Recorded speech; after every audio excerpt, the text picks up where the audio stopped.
Get your dirty hands off that dress before you stain it. Brad Thornton's voice cuts through the pristine silence of Gucci Beverly Hills like a whip. The pregnant black woman freezes, her fingers still touching the silk fabric of a $20,000 evening gown. Excuse me? Keisha Washington turns slowly, her 7-month belly prominent beneath her simple clothes. You heard me, that dress cost more than your car, hell, more than your house. Brad's eyes scan her dismissively. I'm here to purchase. Purchase? Brad laughs harshly. With what, food stamps? Listen, the McDonald's down the street is hiring if you need work. The words hit like physical blows. Keisha's jaw tightens, but her voice remains steady. I'd like to see your manager. I am the manager, and you're leaving. Now! When she doesn't move, his hand strikes her face with brutal force. Keisha touches her burning cheek, pulls out her phone, and whispers into it, Marcus. Something in her tone makes Brad's blood run cold. What he doesn't know is that he just made the biggest mistake of his life. 48 hours earlier, Brad Thornton's iPhone alarm pierces the silence of his cramped Studio City apartment at 5:30 a.m. The generic white walls and IKEA furniture tell the story of someone still climbing, still reaching for something better. He rolls out of his queen-sized bed, checking his phone for overnight emails from corporate. 3 unread messages wait, including one marked urgent from Regional Director Patricia Hayes. Brad, Q4 numbers are down 12% across the Beverly Hills location. Corporate is reviewing management positions for 2025. Need immediate improvement in sales metrics. Promotion to regional depends on December performance. PH. The message hits like ice water. 8 years of 70-hour weeks, 8 years of smiling at customers who spend more on a handbag than he makes in 6 months, 8 years of watching lesser managers get promoted while he remains stuck in the same golden cage.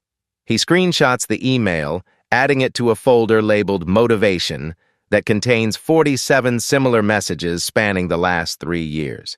His morning ritual begins with military precision. 20-minute workout in his living room. Protein shake made with generic powder bought in bulk from Costco. Shower with drugstore shampoo that he'll later cover with expensive cologne samples taken from the store. The irony isn't lost on him. He sells luxury he can't afford, surrounded by wealth that remains perpetually out of reach. The drive to Beverly Hills takes 53 minutes in traffic, giving him time to rehearse conversations with high-value customers. He practices his smile in the rearview mirror, adjusting his expression until it reaches the perfect balance of respectful and confident. The transition from his modest apartment to the gleaming streets of Beverly Hills happens gradually, each mile marking his ascent into a world where he belongs by employment, but not by birth. Gucci Beverly Hills sits like a temple on Rodeo Drive, its floor-to-ceiling windows displaying artifacts of impossible beauty.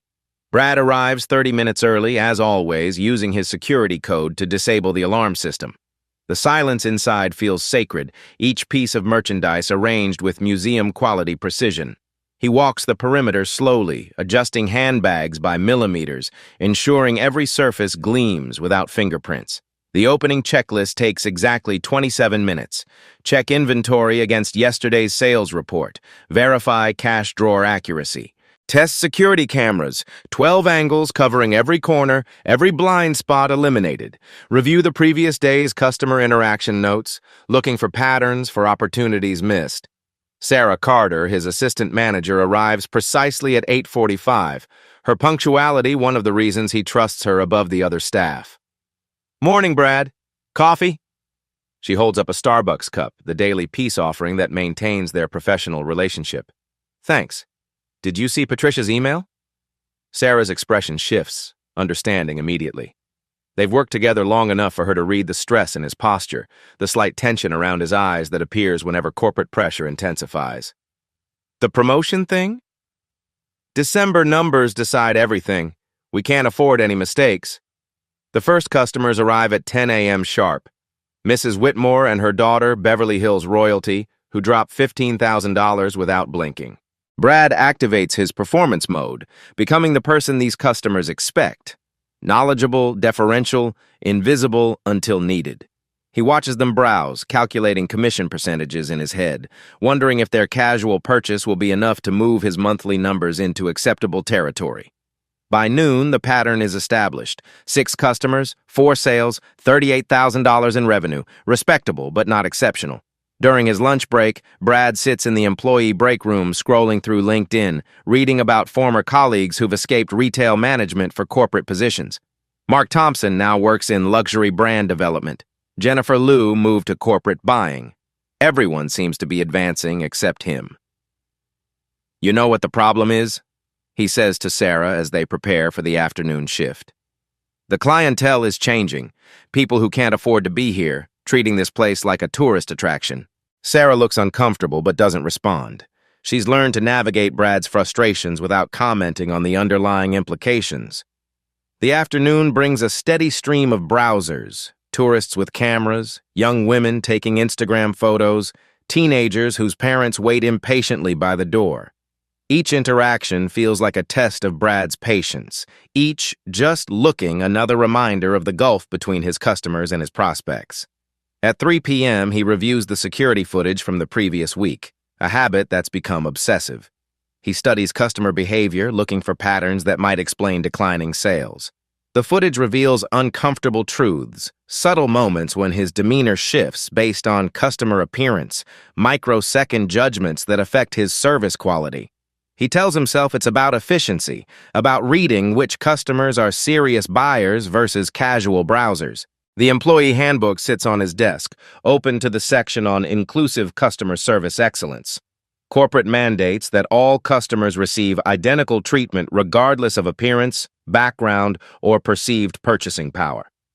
Brad has memorized these policies, recited them in training sessions, signed annual acknowledgement forms, but policy and practice diverge in the gray areas, in the split-second decisions that determine who receives the full luxury experience versus polite dismissal. Evening cleanup begins at 7 p.m., after the last customer leaves with a satisfied smile and a Gucci shopping bag. Brad counts the register, balances the books, checks each piece of merchandise against its assigned location. The numbers for today look promising. 67,000 in sales, commission percentages that inch him closer to monthly targets. But it's not enough. It's never enough. His drive home reverses the morning journey, each mile returning him to his modest reality.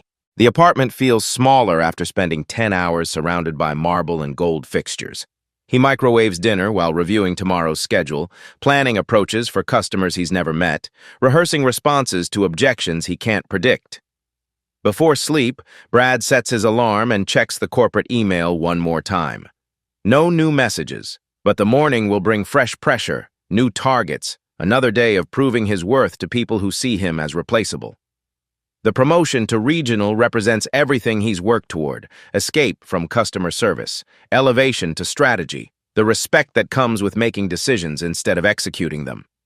He closes his eyes, planning tomorrow's performance, unaware that his carefully constructed world is about to encounter a force that will shatter every assumption he's made about power, about control, about the consequences of treating people as less than human. The next morning will bring a customer who doesn't fit his predetermined categories, and the judgment call he makes will transform both their lives in ways he cannot possibly imagine. The morning sun casts geometric shadows through Gucci's floor-to-ceiling windows as Brad adjusts his tie and surveys his domain. Today feels different, charged with possibility. Yesterday's sales figures exceeded expectations, and Patricia Hayes sent a brief but encouraging email. "Keep this momentum. Regional is watching." The words replay in his mind like a mantra as he positions himself behind the marble counter, lord of his temporary kingdom. At 10:47 a.m., Keisha Washington enters the store with the measured gait of someone carrying precious cargo. Her 7-month pregnancy shows prominently beneath a simple black dress, her comfortable flats silent against the polished marble. She pauses just inside the threshold, allowing her eyes to adjust to the carefully orchestrated lighting that makes every piece of merchandise appear divinely illuminated. Brad's trained gaze catalogs her immediately. No designer handbag, no obvious jewelry, clothes that suggest middle-class comfort rather than luxury spending power. His internal calculator runs rapid calculations. Likely browser, possible small purchase, probably not worth premium attention. He signals Sarah with a subtle head gesture, their practiced communication indicating she should handle this customer while he focuses on higher-value prospects. Keisha moves through the store with deliberate purpose, her fingers trailing across silk scarves and leather goods with genuine appreciation. She pauses before a display of evening gowns, studying the construction details with an educated eye that recognizes quality craftsmanship. Her hand rests protectively on her belly as she examines a midnight blue creation adorned with hand-sewn crystals. "The beadwork is exquisite," she murmurs to herself, unaware that Brad has positioned himself within listening distance. Sarah approaches with professional warmth. "Good morning. Can I help you find anything specific today?" "I'm looking for something elegant for a charity gala this Saturday, something that accommodates—" Keisha gestures gracefully toward her pregnancy, "my current situation." Brad's interest sharpens. Charity galas represent serious money, the kind of events where his wealthy customers showcase new purchases, but the disconnect between Keisha's appearance and the implied financial commitment triggers his skepticism. He's seen this before. People who attend events above their economic station, renting or borrowing attire they can't afford to purchase. "Our evening collection starts around $8,000. Sarah explains gently, watching for the customer's reaction. "That's fine. I'd like to see what you have in size 12, preferably with some accommodation for maternity needs." Brad steps forward, his territorial instincts activated. This is his store, his commission opportunity, his decision to make about resource allocation. Sarah defers automatically, recognizing the hierarchy that governs their daily interactions. "Ma'am, I should mention that our evening wear requires significant alterations for maternity fitting. The process typically takes 2 to 3 weeks, and Saturday is—" He pauses dramatically, checking his Rolex. 4 days away. Keisha's expression remains composed, but something flickers in her eyes, not embarrassment, but calculation. "I understand the timeline. Money isn't the constraint here." The phrase triggers Brad's defensive mechanisms. In his experience, people who explicitly state that money isn't an issue are usually the ones for whom it's the primary obstacle. Wealthy customers never need to announce their financial capacity. They simply purchase without discussion. "I appreciate your interest, but these pieces require careful consideration. The gown you were examining costs $18,000 plus alteration fees plus rush charges for weekend completion. We're looking at potentially $25,000 for a single evening's wear. I understand the investment." Keisha's voice carries quiet authority that momentarily unsettles Brad's confidence. He decides to test her commitment. "May I see some identification and a credit card? Our policy requires verification for purchases above $15,000. It's a lie. No such policy exists, but Brad has used this tactic before to separate serious buyers from pretenders. Legitimate customers comply without hesitation, while others make excuses or leave quietly. The request serves as his personal filtering system, protecting his time and commission potential from false leads. Keisha opens her purse with deliberate calm, producing a driver's license and a black American Express Centurion card. The metal card catches the boutique's lighting, its weight and distinctive design immediately recognizable to anyone in luxury retail. Brad's internal calculus shifts violently. Centurion cards require invitation only, minimum annual spending in the hundreds of thousands, approval processes that eliminate all but the most affluent cardholders. He examines both items carefully, searching for signs of forgery or fraud. The license appears authentic. Keisha, Washington, address in Beverly Hills' most exclusive zip code, expiration date 2 years future. The Centurion card shows natural wear patterns consistent with regular use, no obvious tampering or duplication markers. "I'll need to verify this card," Brad announces, his tone carrying more authority than the situation warrants. "Of course." Keisha settles into a nearby chair, her hand automatically moving to support her lower back. The gesture is unconscious, natural, the body language of someone genuinely pregnant rather than performing pregnancy for sympathy or advantage. Brad retreats to his office, ostensibly to process the verification, but actually to recalibrate his approach. The Centurion card represents legitimate wealth, but its presence on someone who doesn't project traditional luxury markers creates cognitive dissonance. His worldview depends on visual cues aligning with economic reality. When they diverge, his training suggests suspicion rather than adaptation. The credit verification returns positive within 30 seconds. Available credit limit, no limit displayed. Recent transaction history, multiple five-figure purchases across luxury retailers in Beverly Hills, New York, and Paris. Payment history, flawless. The data confirms what Brad doesn't want to acknowledge. This customer possesses the financial resources to purchase anything in his store. He returns to find Keisha studying her phone, responding to what appears to be business emails. Her posture and phone manner suggest executive-level responsibility, someone accustomed to making decisions rather than seeking approval. The disconnect between his initial assessment and accumulating evidence creates an uncomfortable tension he chooses to resolve through continued skepticism rather than revised judgment. The card verifies, but I'm concerned about the alteration timeline, he says, returning her identification. These aren't off-the-rack pieces. They require specialized fitting, custom adjustments. Saturday delivery seems unrealistic. Keisha looks up from her phone, and for the first time, Brad glimpses something steel-hard beneath her polite exterior. I'm sure you'll find a way to make it work. The gala is important to me. Something in her tone suggests that what's important to her tends to happen, regardless of obstacles or inconvenience to others. Brad feels the first stirring of genuine unease, as if he's misjudged not just her financial capacity, but something far more fundamental about the power dynamics in this room. The afternoon sun has shifted, casting longer shadows through the boutique windows, and Brad realizes that his comfortable assumptions about customer categories and social hierarchies are about to be tested in ways he never anticipated. The Centurion card sits on Brad's marble counter like a dark mirror, reflecting the boutique's crystal lighting in ways that make him increasingly uncomfortable. He's handled these cards before, perhaps a dozen times in 8 years, and each encounter involved customers whose appearance immediately telegraphed their wealth. Hermes bags, Cartier watches, the subtle markers that announce financial aristocracy before a word is spoken. Keisha Washington possesses none of these visual cues, creating a cognitive dissonance that Brad's rigid worldview cannot easily accommodate. There seems to be an issue with our card processing system today, he announces, his voice carrying the artificial authority of someone manufacturing obstacles. Technical difficulties with high-limit transactions. Keisha's eyebrows rise slightly, the first crack in her composed facade.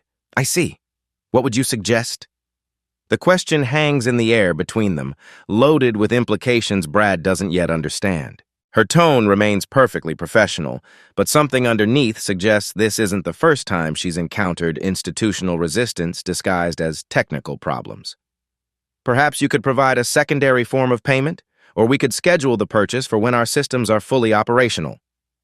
Brad watches carefully for signs of the frustration he expects, the telltale fidgeting, the defensive explanations about credit limits, the gradual retreat that confirms his suspicions about her financial authenticity.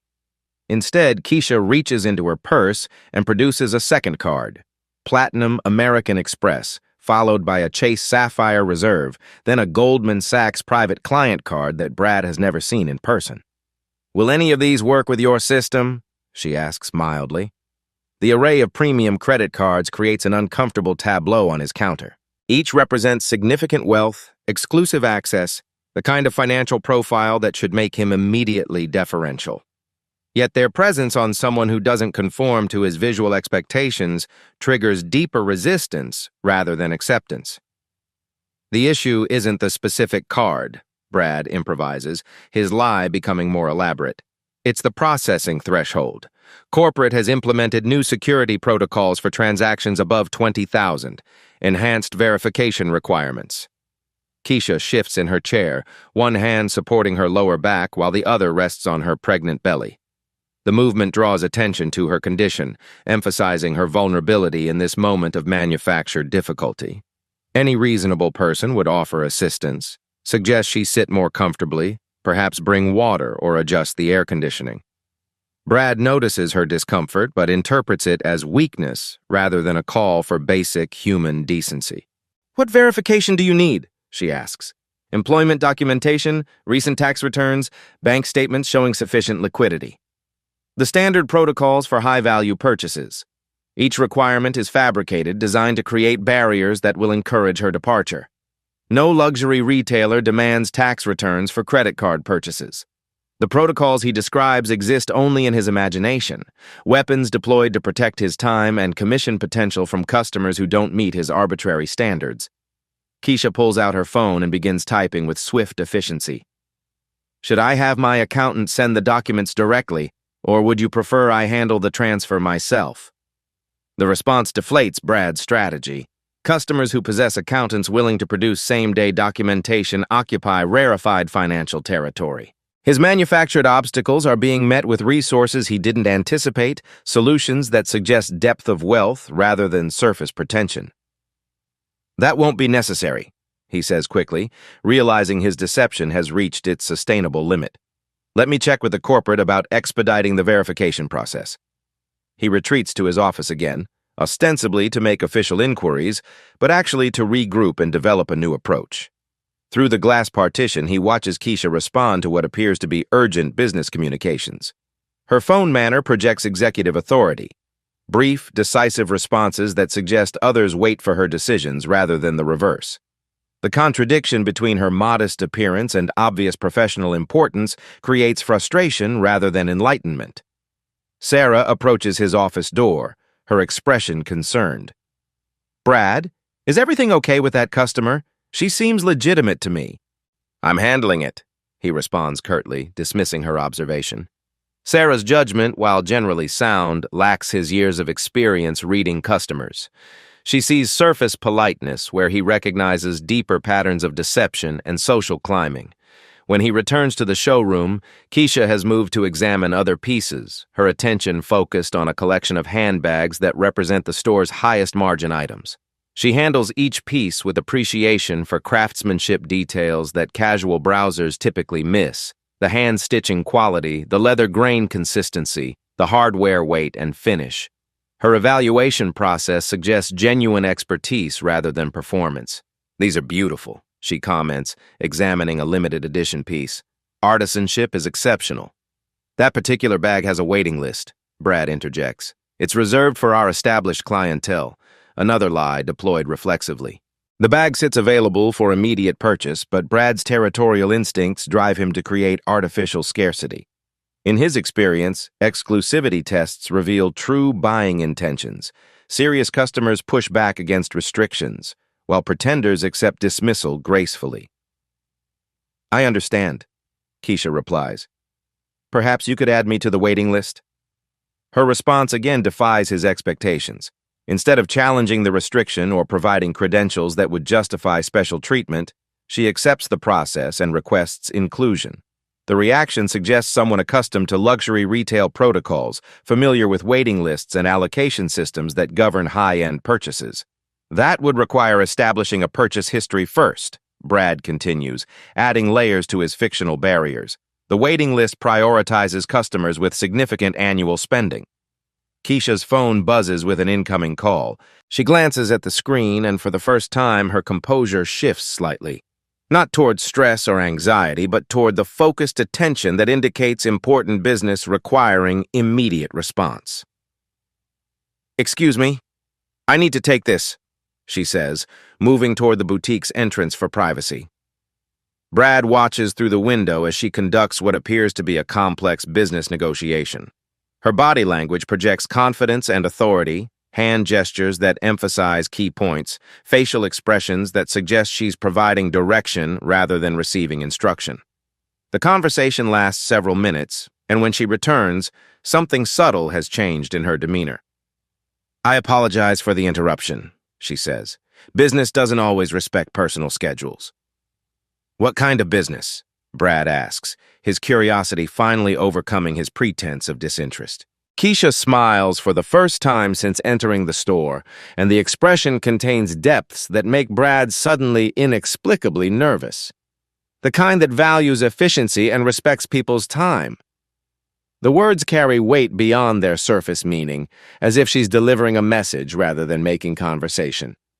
Brad feels an uncomfortable shift in the room's dynamic, as though the power balance he's assumed throughout their interaction might not be what he believed.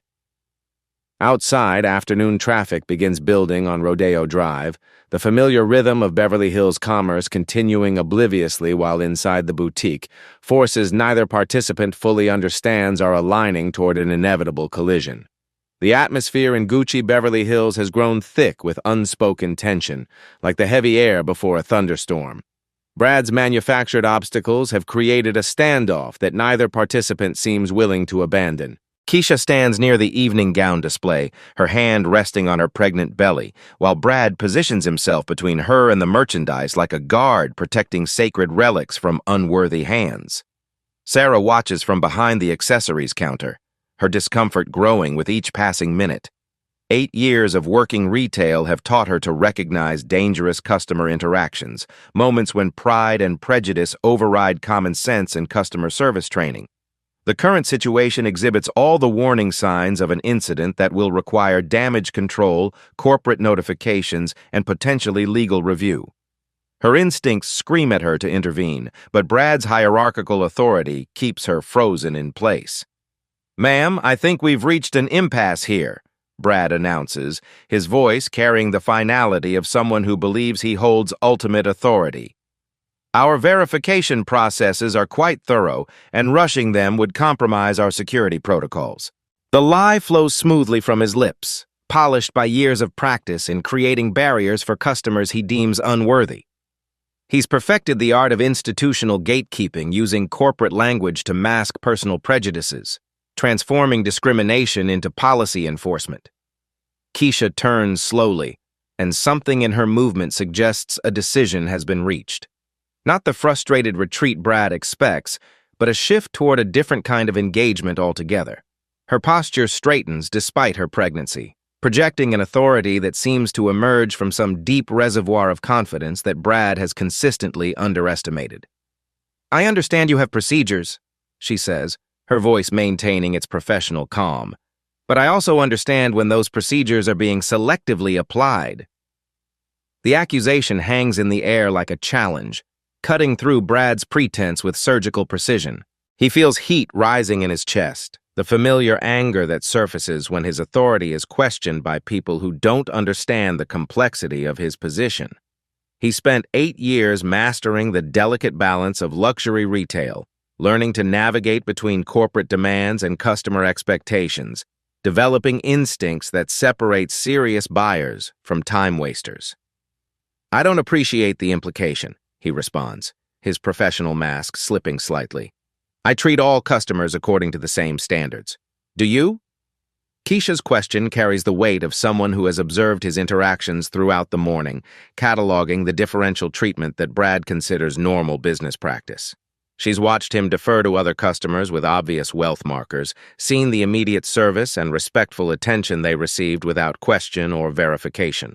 Through the boutique's windows, other customers pass on Rodeo Drive, their shopping bags and casual expressions testament to successful retail experiences elsewhere.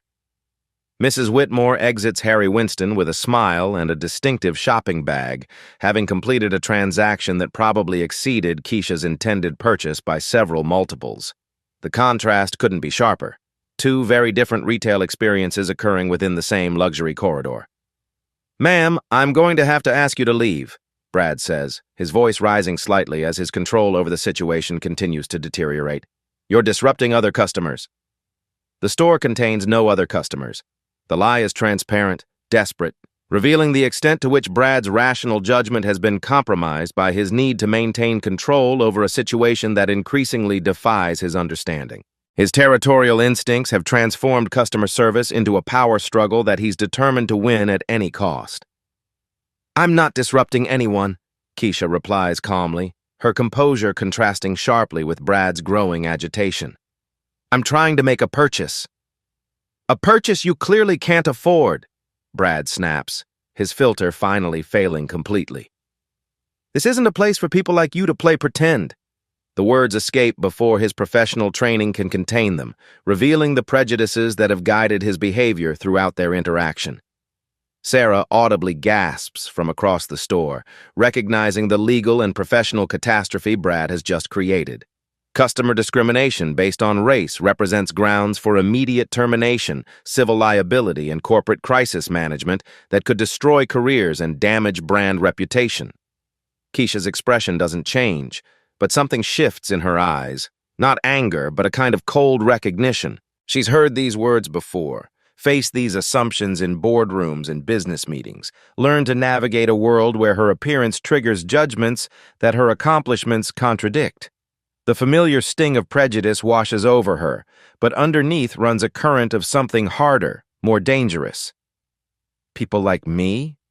she asks quietly, each word measured and deliberate. Brad realizes his mistake but doubles down rather than retreating, his pride preventing the apology that might salvage the situation. 8 years of retail frustration, corporate pressure, and economic anxiety crystallize into this moment of absolute authority over someone he perceives as powerless. People who don't belong in establishments like this. People who think they can fake their way into circles above their station. His voice grows louder, more aggressive, feeding off his perceived dominance in the interaction. The accusation echoes through the marble-floored boutique, amplified by the acoustics designed to showcase luxury goods rather than contain ugly confrontations. Sarah moves closer, her instincts telling her to intervene before the situation escalates beyond recovery, but her employment status keeps her silent. "Brad, maybe we should," she begins tentatively. "Stay out of this, Sarah," he orders, his authority over his employee providing the last refuge for his wounded ego. "I'm handling this situation." Keisha steps forward, not aggressively but with the measured movement of someone who has reached the limits of her patience. Her pregnancy makes the gesture even more powerful, emphasizing the vulnerability of someone who should be receiving protection rather than harassment. The image creates a striking tableau, a pregnant woman facing down institutional prejudice in a temple of luxury consumption. "You have no idea who you're talking to," she says, her voice carrying a warning rather than a threat. "I know exactly who I'm talking to," Brad responds, his anger overriding every instinct for self-preservation. "Someone who thinks showing up with fake credit cards and attitude will get her respect she hasn't earned." The accusation of fraud crosses a legal line that transforms their interaction from poor customer service into potential defamation. Sarah recognizes the shift and pulls out her phone, not to call security, but to document what she increasingly believes will require corporate legal review. The situation has moved beyond customer service recovery into crisis management territory. Keisha reaches into her purse and produces her phone, scrolling to a contact that makes her expression soften slightly. For a moment, her professional armor drops, revealing the woman beneath, pregnant, tired, dealing with hormones and physical discomfort, while trying to accomplish a simple shopping task that has become a battlefield over basic human dignity. "I'm going to make a phone call," she announces with quiet authority.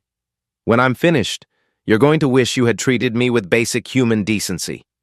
Brad laughs, a sound devoid of humor and filled with contempt. "Lady, I don't care who you think you know. This is my store, my rules, my decision about who gets to shop here." "Your store?" Keisha's eyebrows rise with genuine amusement. "Interesting perspective." She begins dialing, and something about her posture while placing the call triggers alarm bells in Brad's subconscious.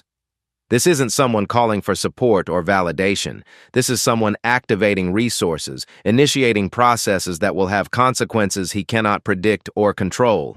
Her body language projects the confidence of someone accustomed to having her calls answered immediately, her requests prioritized, her problems solved efficiently. "Don't waste my time with whatever performance you're planning," Brad says, but his voice carries less conviction than before. When Keisha attempts to move toward the store's entrance for privacy during her call, Brad makes the decision that will define both their futures. He steps directly into her path, using his physical presence to intimidate a pregnant woman into compliance with his arbitrary authority. The gesture represents the ultimate abuse of his positional power, threatening someone in a vulnerable condition to maintain psychological dominance. "You're not going anywhere until we resolve this," he declares, his voice shaking with adrenaline and misplaced righteousness. The confrontation has attracted attention from pedestrians outside, their faces pressed against the boutique's windows as they witness what appears to be harassment of a pregnant customer by store management. Several people pull out phones, recognizing the potential significance of documenting what unfolds next. Sarah realizes that whatever happens will occur under public scrutiny, with witnesses and recording devices capturing every moment for potential social media distribution. Keisha looks up at Brad, her expression shifting from patience to something harder, more final. "Move," she says simply, the word carrying absolute authority. "Make me," Brad responds, the playground taunt revealing how completely his professional judgment has been abandoned in favor of primitive dominance displays. When Keisha takes a step forward, not aggressively, but with the quiet determination of someone who will not be physically intimidated, Brad's hand moves faster than his brain can process consequences. The slap connects with her cheek with a sound that echoes through the boutique like a gunshot, the crack of palm against skin seeming to freeze time itself in a moment of absolute moral clarity. The silence that follows feels eternal, witnessed by Sarah, by pedestrians outside, by security cameras that record everything in digital permanence. Keisha touches her face, feeling the sting spread across her skin, while Brad stares at his own hand as if it belongs to someone else. In that suspended moment, Keisha speed dials Marcus White King and speaks 4 words that will change everything. Someone made a mistake.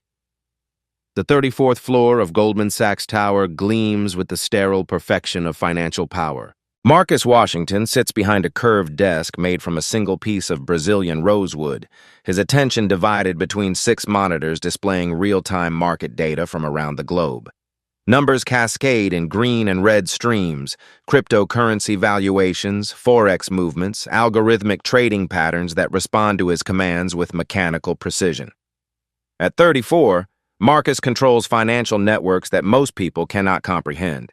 His hedge fund manages $47 billion in assets, but that represents only the visible portion of his empire.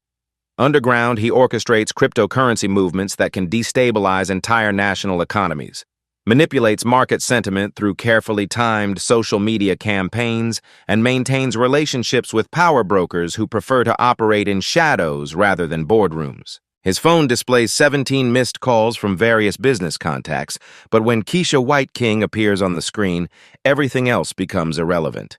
He answers before the first ring completes, his voice immediately shifting from the calculated coldness he uses with business associates to something warmer, more protective. "Hey, beautiful. How's shopping going? Someone just put their hands on me." The words hit Marcus like ice water in his veins. His body goes completely still, every muscle tensing as his mind processes the implications. In their 5 years together, Keisha has faced discrimination, microaggressions, and institutional barriers, but physical violence represents a line that transforms his response from economic pressure to something far more personal and permanent. "Where? Who?" His voice carries the deadly calm that his enemies have learned to fear. "Gucci, Beverly Hills. The manager, Brad something. I'm fine, the baby's fine, but..." Keisha's voice carries controlled anger rather than fear, which somehow makes Marcus's rage burn hotter. She shouldn't have to maintain composure after being assaulted. She shouldn't have to manage his emotional response while dealing with her own trauma. "I'm fine, baby's fine. Just thought you should know." Marcus closes his eyes, visualizing Keisha 7 months pregnant, trying to shop for their charity gala, encountering the kind of prejudice that his wealth and power are supposed to shield her from. The image of someone striking his pregnant wife triggers something primitive in his chest, a protective fury that threatens to override his strategic thinking. "I'll handle it. Go home, now." He hangs up and immediately begins typing commands into his computer system. Within seconds, his screen fills with information about Brad Michael Thornton, age 38, Beverly Hills resident, Gucci employee for 8 years. Social security number, credit history, employment records, family background. The digital trail that defines a modern life spreads across his monitors like an X-ray revealing every vulnerable organ. Marcus reaches for his secure phone line, the encrypted device that connects him to a network of financial operatives who execute his instructions without questions or moral reservations. These are not criminals in the traditional sense, but specialists who understand that wealth, properly applied, can accomplish anything that violence or intimidation might achieve, with far less risk and infinitely more precision. "Jimmy, I need a complete workup on someone, everything. He reads Brad's information while his fingers continue typing, accessing databases that most law enforcement agencies cannot penetrate. Financial records, employment history, family assets, debt obligations, insurance policies, investment accounts. I want to know where every dollar came from and where it's going.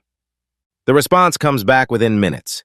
Brad Thornton earns $68,000 annually plus commission, maintains a modest investment portfolio, carries standard debt loads for someone his age and income level. His parents own property in Pasadena worth approximately $800,000. His sister works in marketing. His ex-wife received a small settlement 3 years ago.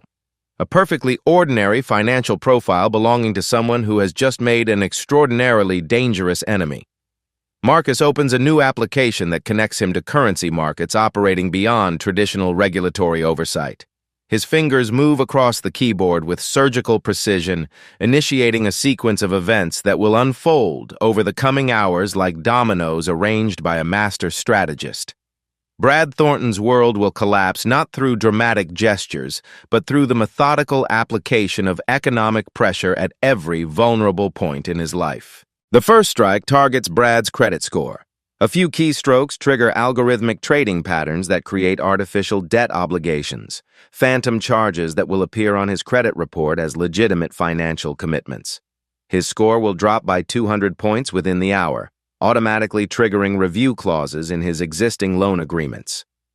Next, Marcus accesses real estate databases to identify Brad's apartment building ownership structure. The property belongs to a holding company that relies on commercial loans from 3 different banks. Marcus owns significant stakes in 2 of those banks and maintains leverage over the third through cryptocurrency holdings that serve as collateral for major investment positions. A few strategic conversations will create irregularities in the building's financing that require immediate tenant relocations. His personal phone buzzes with a text from Keisha. "Home safe. Love you." The message provides temporary relief, confirming she's out of immediate danger, but also refocuses his attention on the systematic destruction he's orchestrating. This isn't about revenge. It's about ensuring that Brad Thornton's actions have consequences proportional to their moral gravity. Someone who would strike a pregnant woman lacks the judgment to manage other people's property or represent luxury brands. Marcus opens communication channels to 3 different private investigation firms, companies that specialize in corporate due diligence and background verification. By evening, they'll have compiled comprehensive reports on Brad's professional history, identifying any pattern of discriminatory behavior that could support legal action or corporate intervention. His final call goes to Patricia Hayes, Gucci's regional director. Marcus has never met Patricia personally, but his firm manages pension funds for several luxury retail companies, and his political donations have supported trade policies that benefit their international operations. These connections create leverage that operates below the level of obvious corruption while ensuring his concerns receive immediate attention. "Patricia, this is Marcus Washington. I believe we have mutual friends in the luxury retail space." The conversation lasts exactly 3 minutes. Marcus explains that his pregnant wife was assaulted at the Beverly Hills location by a manager named Brad Thornton. He doesn't make threats or demands. He simply provides information and expresses his disappointment that such incidents reflect poorly on brands he's financially connected to through various investment vehicles. Patricia's response is immediate and decisive. She'll launch an internal investigation within hours, review security footage, interview witnesses, and take appropriate action to protect both the customer and the company's reputation. She understands that incidents involving pregnant women create liability exposure that no luxury brand can afford to ignore. Marcus hangs up and leans back in his chair, watching numbers continue flowing across his screens. The financial mechanisms he's set in motion will operate with mathematical precision, each component designed to create maximum impact while maintaining plausible deniability. Brad Thornton struck his wife, but the consequences will appear to emerge from market forces and corporate policies rather than personal retaliation. His intercom buzzes. "Mr. Washington, your wife is on line 1. Marcus switches to his personal line, his voice immediately softening. "How are you feeling?" "Tired, angry, but okay." Keisha's voice carries the exhaustion of someone who has spent too much energy dealing with other people's prejudices. "Did you do what I think you did?" Marcus smiles for the first time since her call. I have no idea what you're talking about. I've been analyzing market trends all afternoon. The lie contains enough truth to be technically accurate while acknowledging the understanding that exists between them. Keisha knows his capabilities, understands the resources at his disposal, recognizes that certain problems simply disappear when they threaten her safety or dignity. Outside his office windows, Los Angeles spreads beneath him like a circuit board. Millions of individual lives connected by invisible networks of money, power, and consequence. Somewhere in that vast grid, Brad Thornton's carefully constructed existence is beginning to unravel, one algorithmic adjustment at a time. The phone call that changed everything is complete, but its effects are just beginning to ripple outward through systems that Brad could never have imagined might be connected to a simple retail transaction gone wrong. The first video appears on TikTok at 2:47 p.m., uploaded by 18-year-old Madison Carter, who was window shopping with friends when she witnessed the confrontation through Gucci's floor-to-ceiling windows. The 30-second clip captures the moment of impact, Brad's hand striking Keisha's face, her stunned reaction, the frozen silence that follows. Madison's caption reads, OMG, this manager just slapped a pregnant black woman at Gucci Beverly Hills #justice #Gucci Beverly Hills #pregnant and attacked. Within 17 minutes, the video accumulated 4,000 views. The algorithm recognizes engagement patterns that indicate viral potential.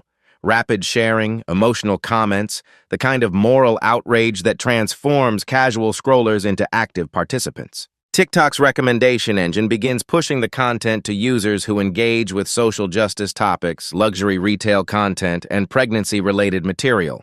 Sarah Carter, Brad's assistant manager and Madison's older sister, receives a frantic text at 3:15 p.m. Sarah, is this your store? This is everywhere right now. The attached link leads to her sister's video, now approaching 50,000 views and climbing exponentially. Sarah's stomach drops as she recognizes the confrontation she witnessed but was powerless to prevent. Her position in the hierarchy kept her silent during the incident, but now the silence feels like complicity. The video spawns immediate remixes and response content. User at Justice for All creates a split-screen comparison showing differential treatment of customers, contrasting footage of Brad's deferential service to wealthy white customers with his aggressive confrontation with Keisha. The stark visual evidence removes any ambiguity about discriminatory behavior patterns. Instagram picks up the story through cross-platform sharing. Influencer at Luxury Lifestyle, with 2.3 million followers, reposts the video with commentary. This is exactly why representation matters in luxury retail. How many women have experienced this but didn't have it recorded? #Gucci accountability #luxury for all. Her amplification introduces the story to demographics beyond TikTok's primary user base, reaching affluent consumers who represent Gucci's core customer demographic. Twitter's trending algorithm identifies #Gucci Beverly Hills as rapidly ascending toward nationwide visibility. The hashtag generates 17,000 tweets in the first hour, with engagement patterns indicating sustained rather than temporary interest. Celebrity accounts begin engaging with the content, adding their platform's reach to the growing digital storm. Actress and activist Zendaya tweets at 4:22 p.m. Pregnant women deserve safety and respect, not violence, period. At Gucci, what are you doing about this? Her 47 million followers receive immediate notification, transforming the incident from viral content into mainstream news material. The Beverly Hills Police Department's social media monitoring system flags the incident at 4:45 p.m. Sergeant Martinez, responsible for public relations, watches the TikTok video 3 times before initiating department protocol for high-visibility incidents. The footage clearly shows assault against a pregnant woman, creating legal obligations regardless of the viral attention. He begins drafting incident reports while coordinating with patrol units to visit the Gucci location. Gucci's corporate crisis management team assembles in their New York headquarters conference room at 5 p.m. Eastern Time. Chief Marketing Officer Elena Rodriguez reviews the rapidly spreading content, while Communications Director Michael Torres tracks engagement metrics that paint an increasingly dire picture. The incident represents every luxury brand's nightmare. explicit discrimination caught on camera, shared by millions, amplified by celebrity voices that can damage reputation and sales. We're looking at potential boycotts from our highest value demographics, Rodriguez reports, scrolling through comments from verified accounts representing significant purchasing power. The pregnancy angle makes this particularly toxic. No brand recovers easily from images of employees attacking pregnant customers. Regional Director Patricia Hayes joins the crisis call from Los Angeles, having already received Marcus Washington's carefully worded phone call expressing his disappointment with the Beverly Hills location's service standards. She doesn't mention Marcus's identity or the financial leverage he represents, but she emphasizes the severity of the situation and the need for immediate decisive action. "I've reviewed the security footage," Patricia reports. "The customer remained professional throughout the interaction. Our manager escalated without justification and ultimately committed assault. We have no defensible position here." Meanwhile, the digital storm continues expanding across platforms. Reddit's public freakout thread about the incident generated 12,000 comments within 2 hours, with users conducting amateur investigations into Brad's background, employment history, and social media presence. The crowdsourced research reveals previous customer complaints about discriminatory treatment, creating a pattern that transforms an isolated incident into evidence of systemic problems. YouTube content creators begin producing reaction videos, analysis pieces, and commentary that extends the story's life cycle beyond the typical 24-hour viral cycle. At Social Justice Daily releases a 15-minute breakdown titled "The Psychology of Retail Racism: Why Luxury Stores Enable Discrimination," which accumulated 300,000 views by evening. Local Los Angeles news stations pick up the story for their 6 p.m. broadcasts. KTLA leads with "Pregnant Woman Assaulted at Beverly Hills Gucci Store," featuring the TikTok footage alongside interviews with retail discrimination attorneys who explain the legal implications. The transition from social media content to traditional news coverage legitimizes the incident and expands its reach to demographics less active on digital platforms.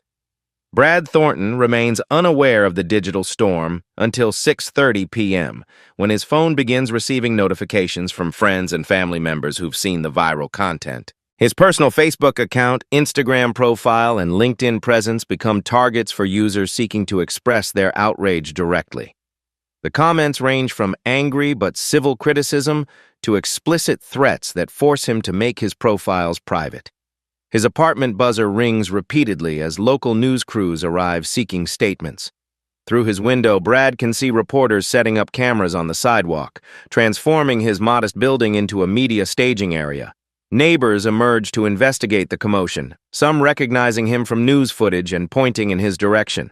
Patricia Hayes' investigation moves swiftly once corporate priorities become clear. Security footage review confirms the TikTok video's accuracy while revealing additional context that makes Brad's behavior appear even more indefensible. The complete recording shows his pattern of differential customer treatment, his escalating aggression, and his colleague Sarah's obvious discomfort with his actions. At 7:15 p.m., Gucci released a preliminary statement through their official social media accounts. "We are aware of the disturbing incident at our Beverly Hills location and are conducting a full investigation. The behavior shown in the video does not reflect our values or standards.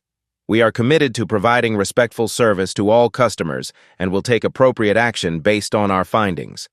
The corporate response generates immediate backlash from users who interpret the measured language as insufficient given the video evidence.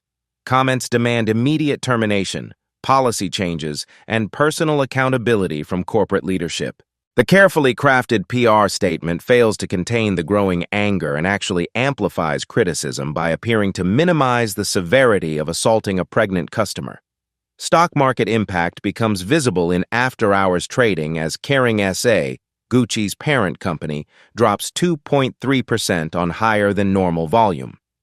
Institutional investors recognize that luxury brands depend on aspirational marketing and inclusive imagery that the viral video directly contradicts. The financial consequences extend beyond immediate reputation damage to longer-term concerns about brand positioning and market share. Celebrity boycott announcements begin appearing on Instagram stories and Twitter posts. Rapper Cardi B, pregnant herself, posts a video message, Any brand that lets their employees put hands on pregnant women don't deserve our money, period. Her announcement triggers additional celebrity responses, creating a cascade effect that threatens to transform individual outrage into organized economic pressure. By 9 p.m. Pacific Time, #Gucci boycott joins #Gucci Beverly Hills as a trending topic, with users sharing screenshots of deleted shopping apps, canceled orders, and returned merchandise. The economic impact extends beyond individual purchasing decisions to influence corporate partnerships, celebrity endorsements, and retail relationships that represent millions in annual revenue. Local protest organization Beverly Hills Justice Coalition announces a demonstration outside the Gucci store for the following morning, coordinated through social media channels that have sustained engagement throughout the evening. The protest planning generates additional content and hashtags that maintain the story's momentum while creating opportunities for continued media coverage. Sarah Carter makes the decision that will define her own professional future. At 9:30 p.m., she posted a detailed Instagram statement describing her witness experience, confirming the video's accuracy and apologizing for her inability to intervene effectively during the incident. Her insider perspective provides credibility that amplifies the story's impact while protecting her own professional reputation through early cooperation with the developing investigation. The digital wildfire has transformed a single incident of retail discrimination into a multimedia crisis that threatens corporate reputation, individual careers, and broader conversations about systemic racism in luxury retail. What began as one woman's shopping experience has become a catalyst for examining institutional barriers that persist despite decades of diversity initiatives and corporate sensitivity training. As midnight approaches, the viral content shows no signs of diminishing. International media outlets begin covering the story, expanding its reach beyond American social media platforms to global audiences who view the incident as representative of broader American social problems. The digital amplification has created consequences that will extend far beyond the original 30 seconds captured on a teenager's phone camera. The wildfire burns through the night, consuming reputations, careers, and carefully constructed corporate messaging while generating conversations about power, privilege, and the responsibility that comes with serving diverse customers in an increasingly connected world. Marcus Washington's War Room operates with the precision of a NASA mission control center. 3 additional financial analysts have joined him in the secure conference room adjacent to his office, their laptops connecting to encrypted networks that bypass traditional banking oversight. The room's windows are polarized to prevent surveillance, and white noise generators mask conversations from any potential electronic eavesdropping. This level of operational security reflects the scope of what Marcus is about to unleash upon Brad Thornton's carefully constructed middle-class existence. Dr. Jennifer Kim, his chief algorithmic strategist, pulls up Brad Thornton's complete financial profile on the main display screen. The data represents 8 years of painstaking digital archaeology. Every credit application, every loan payment, every investment transaction, every insurance claim, every employment verification that has defined Brad's economic existence. What emerges is a picture of carefully managed mediocrity. Someone living paycheck to paycheck despite appearing financially stable, vulnerable to any significant disruption in his cash flow or credit access. Standard middle-class debt structure, Dr. Kim reports, highlighting key vulnerabilities in red across the sprawling financial map. Mortgage with 18% equity, 3 credit cards with rotating balances totaling $47,000, car loan with 31 months remaining at 6.9% interest. Total debt-to-income ratio of 42%, which means he's operating within acceptable parameters but has minimal cushion for unexpected expenses or income disruption. Marcus studies the numbers with the cold calculation of a predator analyzing prey. Brad's financial stability depends entirely on maintaining his current income while servicing existing obligations according to predetermined schedules. Any significant increase in expenses or decrease in earnings will create a cascade effect that traditional financial institutions are programmed to exploit through penalty fees, interest rate adjustments, and accelerated payment demands that can destroy financial stability within weeks. What about family money? Marcus asks, remembering Brad's confident demeanor despite his modest income and the entitlement that suggested inherited rather than earned privilege. Dr. Kim switches to a secondary screen displaying the Thornton family's generational wealth analysis, compiled through property records, tax assessments, probate filings, and corporate ownership databases. Parents own property in Pasadena valued at $800,000, but it's leveraged through a home equity line of credit that they've been drawing against for the last 3 years to maintain lifestyle standards. Sister's marketing job provides stable but not exceptional income. Grandmother's trust fund was depleted in 2019 to cover medical expenses. The family presents well but operates on tight margins with declining assets. The revelation satisfies Marcus's understanding of class dynamics in Los Angeles. The Thorntons represent old California money that has been diluted across generations, maintaining social appearances while struggling with the economic realities of inherited property taxes, maintenance costs, and lifestyle expectations that exceed actual earning capacity. They possess the arrogance of wealth without its current reality. Begin with credit disruption, Marcus instructs, his voice carrying the quiet authority of someone accustomed to moving millions with simple commands. I want his credit score to drop below 500 within 4 hours through legitimate algorithmic adjustments.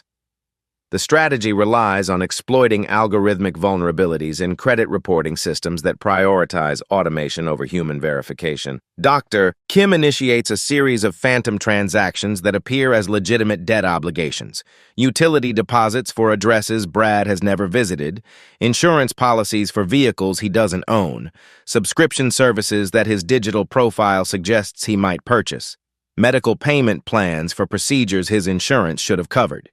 Each transaction is small enough to avoid triggering fraud detection systems, but collectively large enough to exceed his available credit limits and create cascading penalty assessments. Marcus's second analyst, Robert Torres, focuses on Brad's employment stability through corporate intelligence networks that monitor luxury retail industry personnel decisions. Gucci Corporate is already conducting an internal investigation based on the viral video. Our research indicates they have zero-tolerance policies for employee discrimination, especially when it creates legal liability and threatens brand reputation in international markets. Accelerate their timeline, Marcus orders. I want the corporation to have comprehensive documentation of Brad's pattern of discriminatory behavior by tomorrow morning, presented in a format that supports immediate termination and potential criminal referral. The documentation already exists in customer complaint databases, employee incident reports, and security footage that Robert's team has systematically accessed through corporate data breaches that occurred months earlier during routine business intelligence gathering. The information wasn't gathered specifically to target Brad. It represents part of Marcus's broader intelligence network that monitors potential business partners, investment targets, and market competitors for due diligence purposes. Brad's profile existed in these databases as background noise until today's events elevated him to active threat status requiring immediate neutralization. Marcus's phone buzzes with encrypted updates from his private investigation teams. 3 separate firms are conducting parallel research into Brad's professional history, personal relationships, financial obligations, legal vulnerabilities, and behavioral patterns that might support civil or criminal proceedings. The reports reveal a pattern of escalating aggressive behavior over the past 2 years, coinciding with increased pressure from corporate management and his deteriorating chances for promotion to regional positions. He's been written up twice for customer service issues in the last 18 months, reports Diana Walsh, his head of strategic intelligence and former FBI financial crimes investigator. Both incidents involved minority customers who complained about differential treatment, condescending language, and what they characterized as deliberate obstacles to completing purchases. HR documented the complaints but didn't pursue discipline beyond verbal counseling and mandatory sensitivity training that Brad completed with minimal engagement. This information provides legal ammunition for potential civil rights lawsuits, while demonstrating to corporate investigators that Brad represents ongoing liability rather than an isolated incident. Marcus forwards the documentation to Patricia Hayes through channels that make it appear as if concerned customers or employees provided the information rather than professional investigators, maintaining plausible deniability while ensuring maximum impact.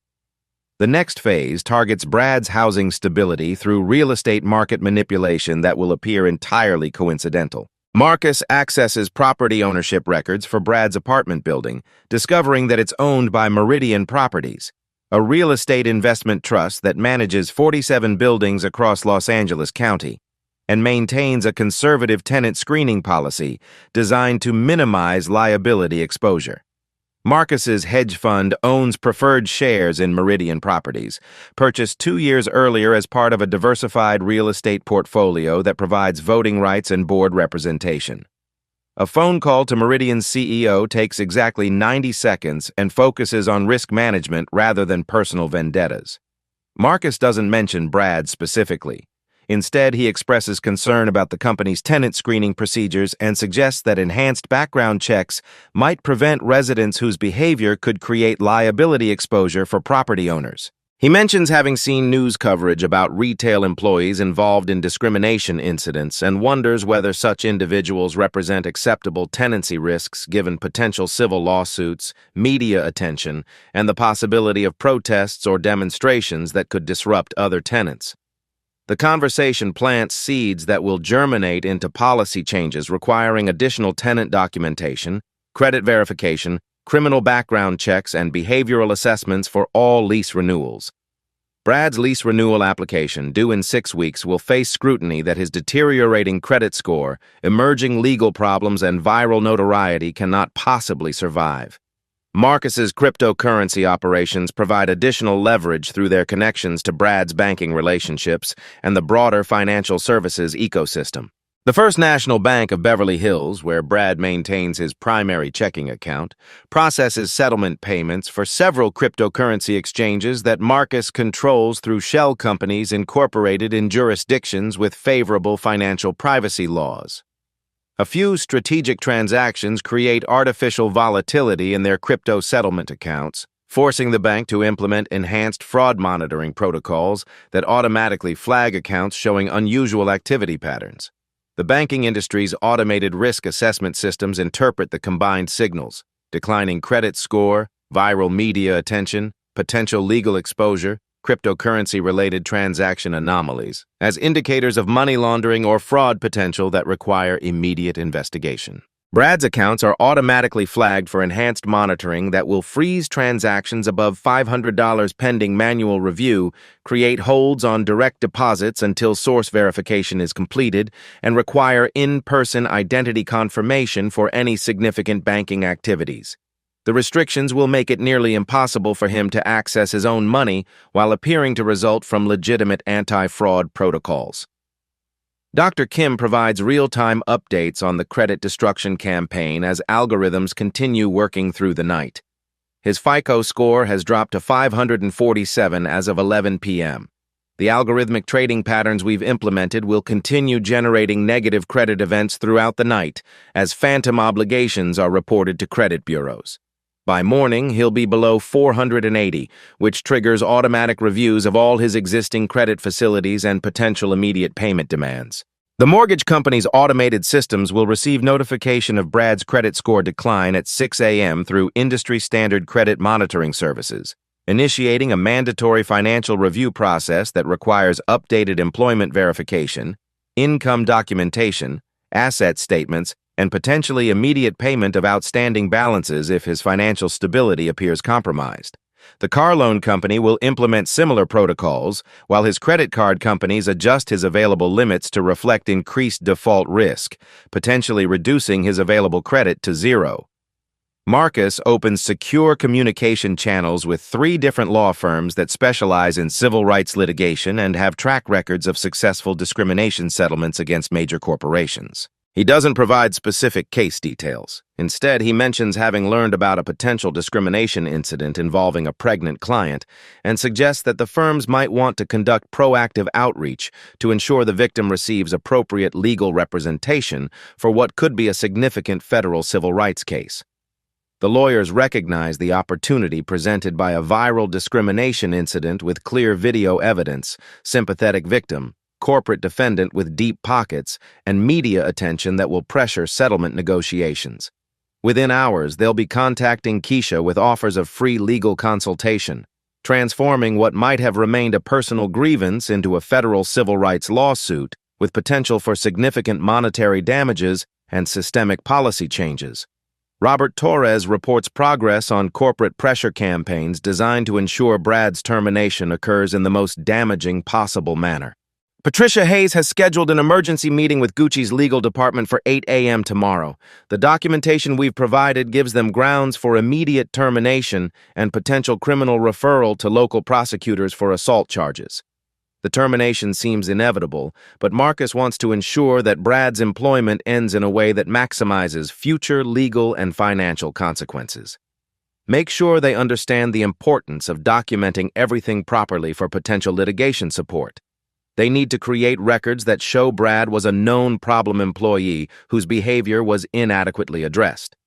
His instruction ensures that Brad's personnel file will contain detailed records of policy violations, customer complaints, and behavioral patterns that support civil rights claims, while protecting Gucci from accusations of inadequate supervision or training. The documentation transforms Brad from a former employee into a liability that the company will aggressively distance itself from through cooperation with any legal proceedings.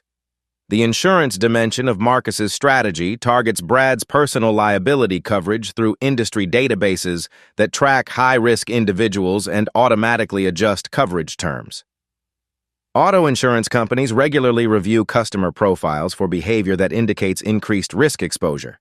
The viral video of Brad assaulting a pregnant customer represents exactly the kind of liability indicator that triggers policy review and potential cancellation. Marcus's team generates insurance industry reports that flag Brad as a high-risk customer based on publicly available information about his involvement in a discrimination incident. The report suggests that individuals who engage in aggressive behavior toward vulnerable populations represent elevated liability for auto insurance claims, property damage, and personal injury lawsuits that could cost insurers millions in settlements. By 1 a.m., the financial earthquake has generated visible tremors throughout Brad's economic ecosystem. His credit cards show declined transactions when he attempts to order dinner delivery. His bank accounts reflect fraud monitoring delays that prevent ATM access, and his mortgage company has initiated preliminary discussions about payment acceleration clauses that could demand immediate payment of his remaining loan balance. Marcus reviews the evening's work with quiet satisfaction while monitoring social media coverage that continues amplifying the incident's impact.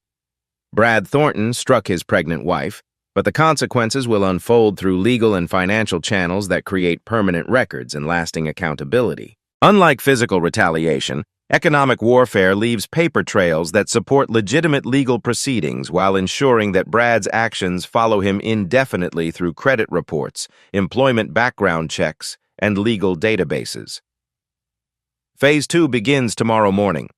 Marcus announces to his team as they prepare to continue monitoring overnight algorithmic operations. I want real estate transactions, employment opportunities, and business relationships to become increasingly unavailable to Mr. Thornton.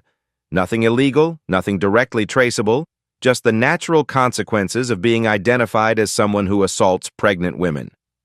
The strategy recognizes that modern accountability operates through interconnected systems of credit, employment, housing, and social networking that can isolate individuals more effectively than traditional punishment while maintaining legal and ethical boundaries.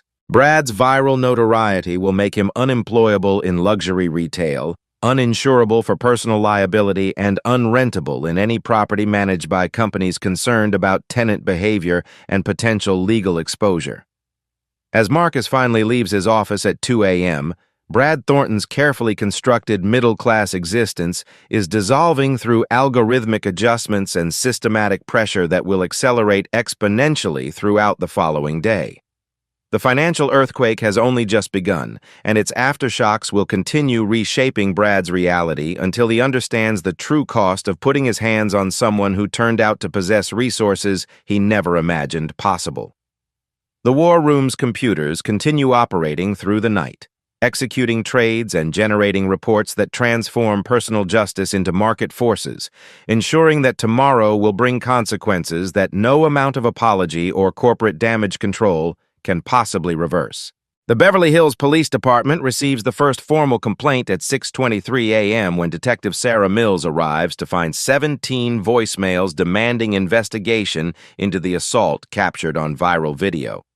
Detective Mills, a 15-year veteran specializing in hate crimes and civil rights violations, reviews the TikTok footage while sipping coffee that has already gone cold. The evidence is unambiguous. A retail manager striking a pregnant customer requires immediate investigation regardless of the social media attention. She drives to Gucci Beverly Hills at 7:45 a.m., arriving before the store opens to find 3 news vans already positioned across the street.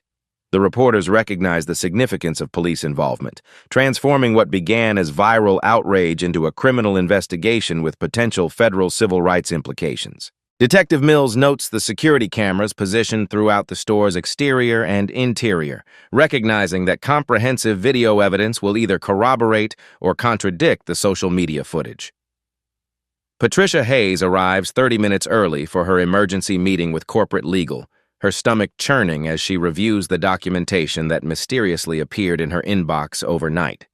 The files contain customer complaint records spanning 18 months, employee incident reports she doesn't remember seeing, and behavioral pattern analysis that paints Brad Thornton as a systematic discriminator rather than someone who made a single poor decision.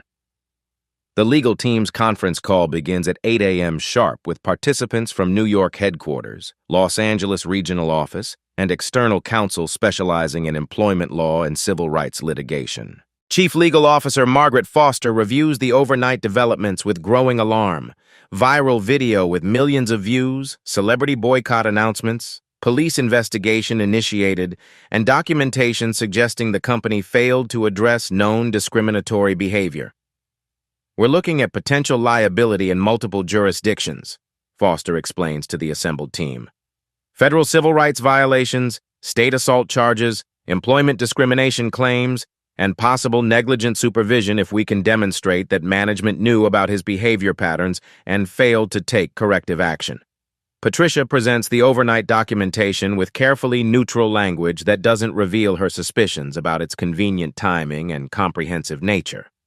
"These records suggest Mr. Thornton has been written up for customer service issues involving minority customers, but the corrective actions were limited to verbal counseling and mandatory training that apparently didn't modify his behavior." The legal team recognizes the trap they're facing. Inadequate documentation makes them appear negligent, but comprehensive records suggest they knew about problems and failed to prevent escalation. Either position creates liability exposure that threatens both financial settlements and regulatory sanctions from employment enforcement agencies. Meanwhile, Brad Thornton's morning begins with a series of financial catastrophes that seem unrelated but collectively create an impossible situation. His mortgage company calls at 7:15 a.m. requesting immediate employment verification due to irregularities in his credit profile. His car loan servicer follows at 7:32 a.m. with similar demands.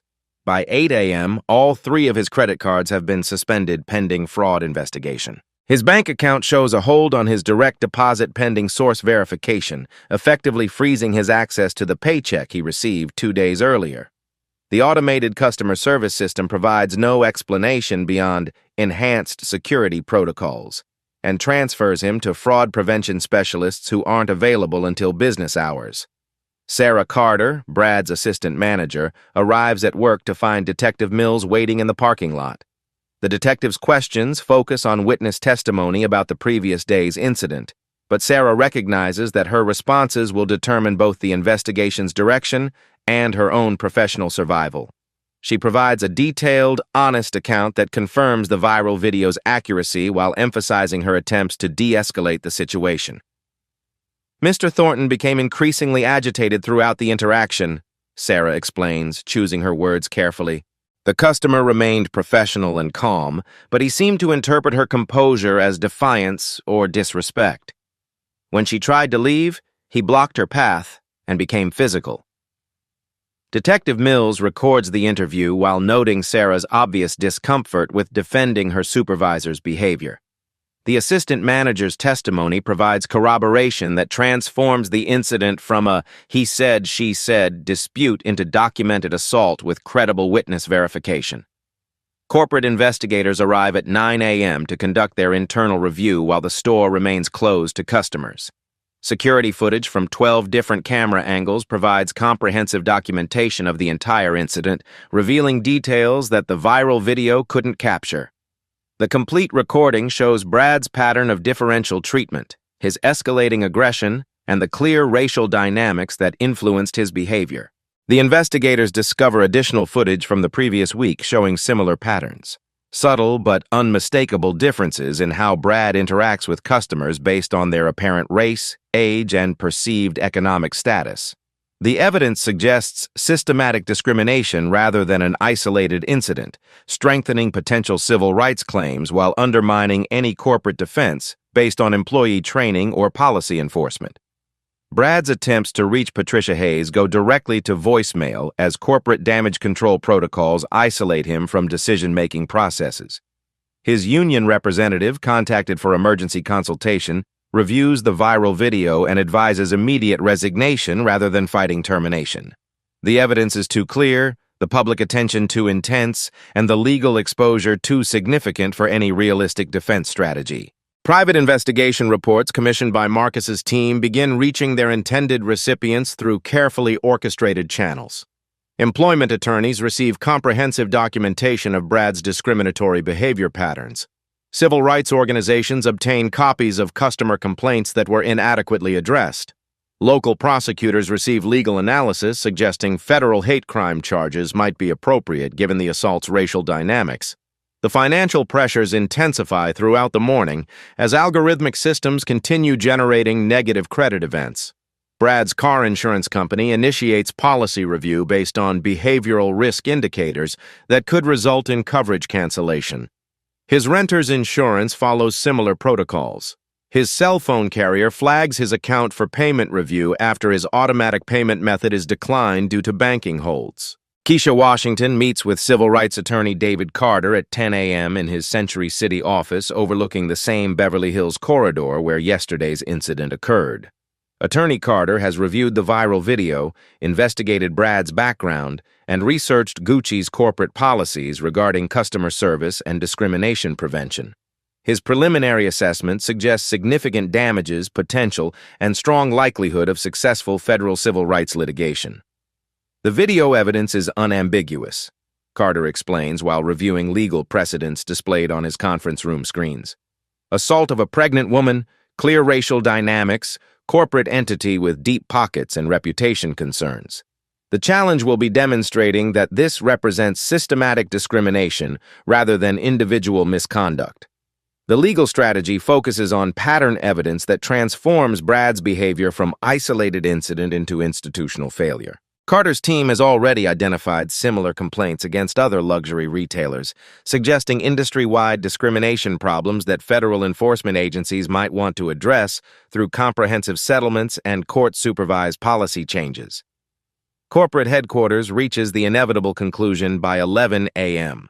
Brad Thornton's employment must be terminated immediately to limit legal exposure and demonstrate corporate accountability.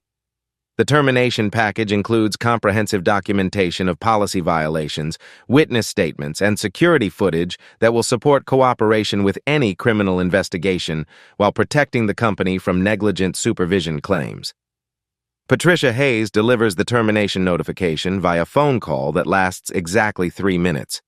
Brad's corporate access is revoked immediately. His final paycheck will be mailed within 48 hours, and any company property must be returned within 24 hours. The conversation is recorded for legal documentation and includes specific language about cooperation with ongoing investigations. Brad's response shifts from shock to anger to desperate negotiation attempts that reveal his growing understanding of the forces arrayed against him. This is about one incident, he argues. One mistake that got blown out of proportion by social media. I've been a loyal employee for 8 years. Mr. Thornton, the investigation has revealed a pattern of behavior that violates company policy and creates legal liability. Patricia responds with language approved by corporate legal. This decision is final and effective immediately. The termination triggers additional financial consequences through unemployment insurance complications, health insurance loss, and professional reference problems that will make future employment in retail management nearly impossible. Brad's LinkedIn profile shows immediate activity as recruiters and colleagues distance themselves from association with viral discrimination incidents. Local news coverage expands beyond the initial incident to examine broader patterns of discrimination in luxury retail, using Brad's case as a launching point for investigations into industry-wide practices. Reporter Amanda Foster interviews former employees of various Beverly Hills retailers who describe similar incidents involving minority customers and discriminatory service patterns that rarely receive public attention. The investigative reporting reveals that Brad's behavior wasn't exceptional within luxury retail culture, but his decision to escalate to physical violence crossed a line that most discriminatory employees avoid. The coverage suggests systematic problems requiring policy changes, enhanced training, and potentially regulatory oversight of luxury retail customer service practices. By noon, the unraveling is complete. Brad Thornton has lost his job, his financial stability, his professional reputation, and potentially his freedom if criminal charges are filed. The comprehensive nature of his downfall appears to result from market forces and institutional responses to viral accountability. But the speed and thoroughness suggest coordination that he cannot comprehend or counter. Detective Mills completes her preliminary investigation with recommendations for assault charges and potential hate crime enhancements based on the racial dynamics evident in the security footage. The case file will be forwarded to the district attorney's office for prosecution decisions, while federal investigators review potential civil rights violations that could result in additional charges.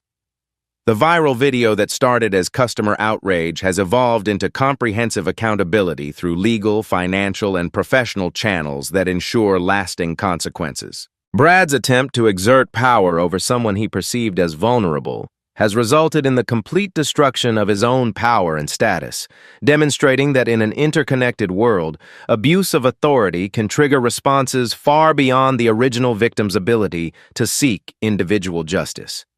The investigation's findings will be compiled into reports that support civil litigation, criminal prosecution, and corporate policy changes designed to prevent similar incidents. What began as one man's prejudice has become a case study in how viral accountability can transform isolated discrimination into institutional reform, ensuring that the consequences extend far beyond individual punishment to create systematic change.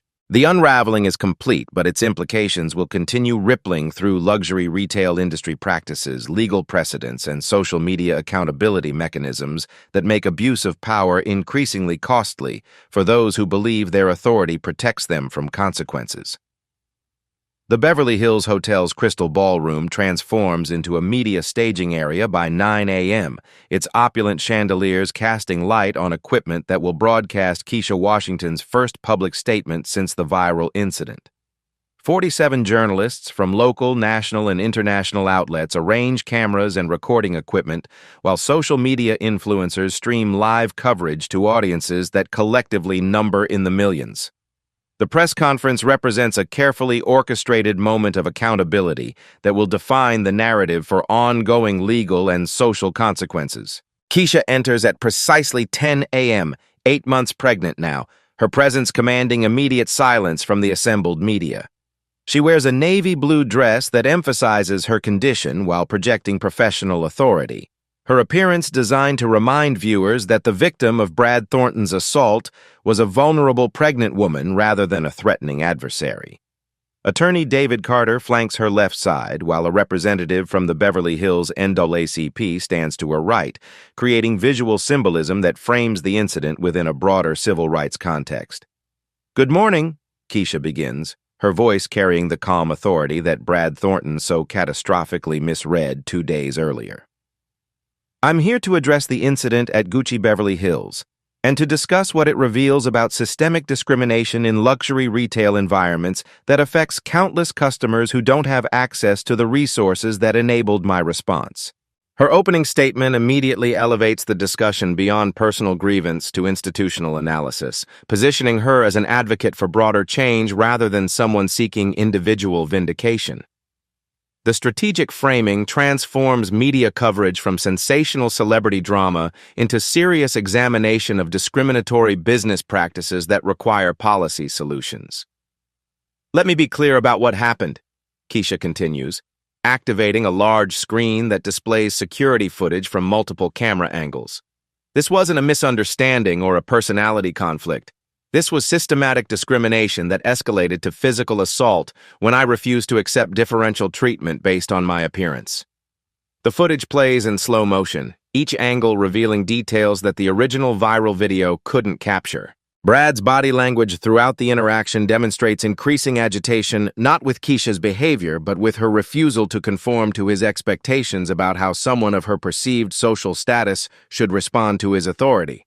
The comprehensive visual evidence removes any ambiguity about the incident's discriminatory nature. The security footage shows a 43-minute interaction in which I was subjected to barriers and verification requirements that other customers did not face, Keisha explains as the video highlights comparative interactions.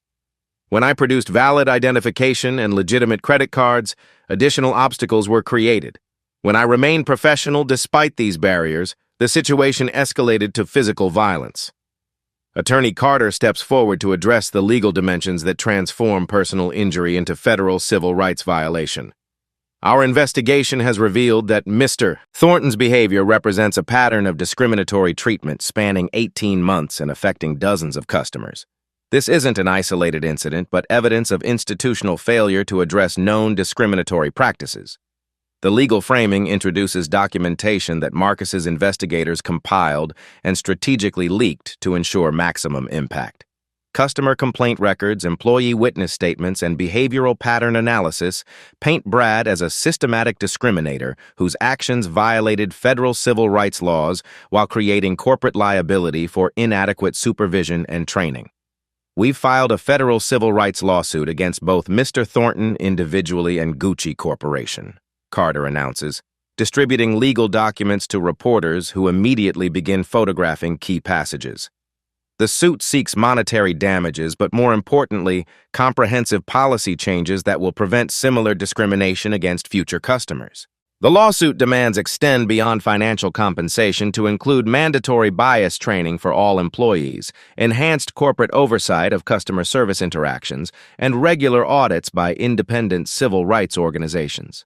These systemic changes represent the kind of institutional accountability that transforms individual incidents into industry-wide reform.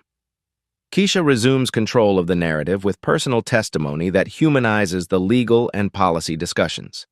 "I'm fortunate to have resources that enabled me to respond effectively to this discrimination, but I think about all the women who face similar treatment without the ability to demand accountability. Every customer deserves dignity and respect regardless of their appearance or perceived economic status." The statement positions her as advocate rather than victim, someone using privilege and resources to create change that benefits others who lack similar advantages. This strategic self-presentation generates sympathy while avoiding the perception that she's seeking special treatment or excessive compensation for personal injuries. Questions from reporters focus initially on the financial impact of Marcus's response, with several journalists asking about the apparent coordination between the viral incident and Brad's rapid economic collapse. Keisha navigates these inquiries with diplomatic language that acknowledges her husband's business capabilities without confirming specific retaliatory actions. "My husband is a successful businessman who understands that markets respond to reputation and risk assessment," she responds to direct questions about Brad's financial difficulties. When someone's behavior creates legal liability and public relations problems, financial institutions and employers naturally reassess their relationships with that individual. The response provides plausible deniability while acknowledging the systematic nature of Brad's downfall. Keisha's language suggests that Brad's consequences result from market forces and institutional policies rather than personal vendetta, maintaining legal and ethical boundaries while confirming that powerful people face accountability when they abuse vulnerable individuals. Representative Maria Gonzalez from the Beverly Hills NAACP addresses the broader social implications that extend beyond individual legal proceedings. This incident demonstrates how discrimination persists in environments that profit from claims of luxury and exclusivity. When maintaining standards becomes code for racial gatekeeping, we need federal intervention to protect civil rights. The civil rights framing introduces policy solutions that could affect luxury retail practices nationwide. Proposed legislation would require federal oversight of customer service training, mandatory reporting of discrimination complaints, and financial penalties for businesses that fail to address systematic discriminatory behavior. Social media reaction to the press conference generates immediate trending topics that maintain public attention while shaping political pressure for legislative responses. #luxury accountability and #retail justice become platforms for customers to share their own experiences with discrimination in high-end retail environments, creating a crowdsourced database of incidents that support calls for systematic reform. Brad Thornton's attempted response appears on social media 30 minutes after the press conference concludes. A rambling video statement recorded in his apartment that reveals his complete failure to understand the forces he's confronting. His apology focuses on personal stress and corporate pressure while avoiding acknowledgement of the discriminatory behavior that created legal liability. "I want to apologize to Mrs. Washington for my unprofessional behavior," Brad says to his phone camera, his appearance suggesting someone who hasn't slept in 48 hours. "I was under a lot of pressure to meet sales targets, and I made a serious error in judgment that I deeply regret." The apology's inadequacy becomes immediately apparent through social media commentary that dissects every word for evidence of genuine remorse versus damage control.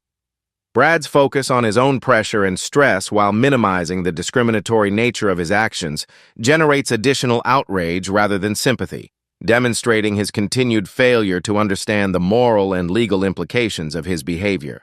Corporate response from Gucci arrives simultaneously through carefully coordinated statements that distance the company from Brad's actions while announcing policy changes designed to prevent similar incidents. CEO Alessandro Michele personally addresses the media via video conference from Milan, his statement combining accountability with forward-looking reform commitments.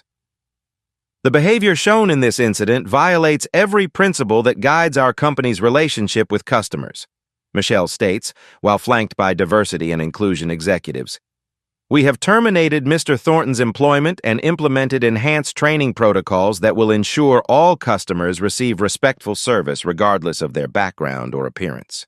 The corporate response includes specific policy changes that civil rights advocates demanded: mandatory bias training for all customer-facing employees, independent auditing of customer service interactions, and creation of customer advocacy positions within corporate management structure.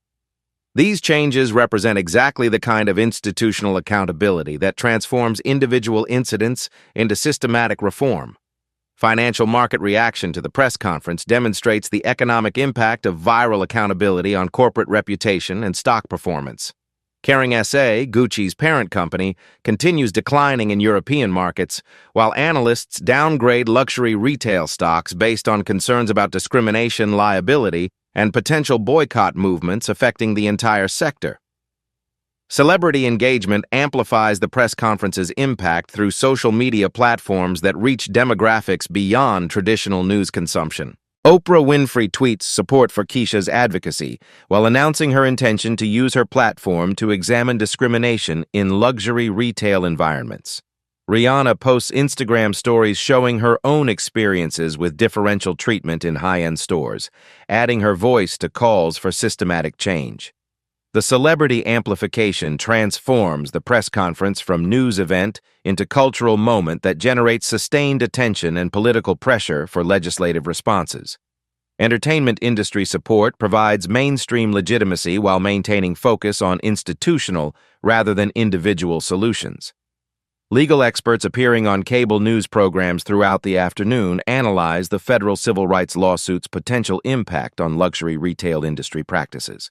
Constitutional law professor Rebecca Martinez explains how successful litigation could establish precedents that require enhanced corporate oversight of customer service training and create financial incentives for preventing discriminatory behavior. This case represents exactly the kind of systematic discrimination that federal civil rights laws were designed to address, Martinez explains during a CNN interview.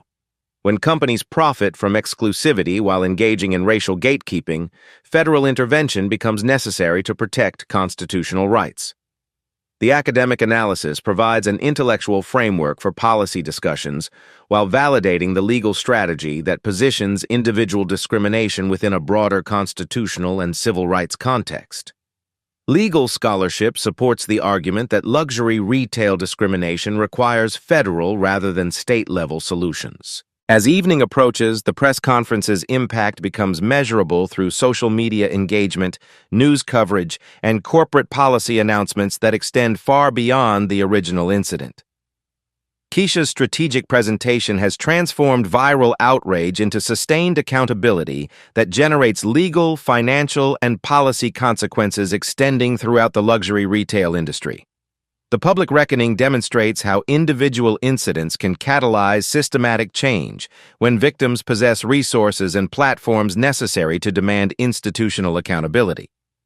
Keisha's pregnancy initially made her vulnerable to Brad's aggression, but her subsequent response has created protection for countless future customers who will benefit from enhanced policies and federal oversight of discriminatory business practices. The press conference concludes with Keisha's final statement that positions current legal proceedings within the broader historical context of civil rights advocacy.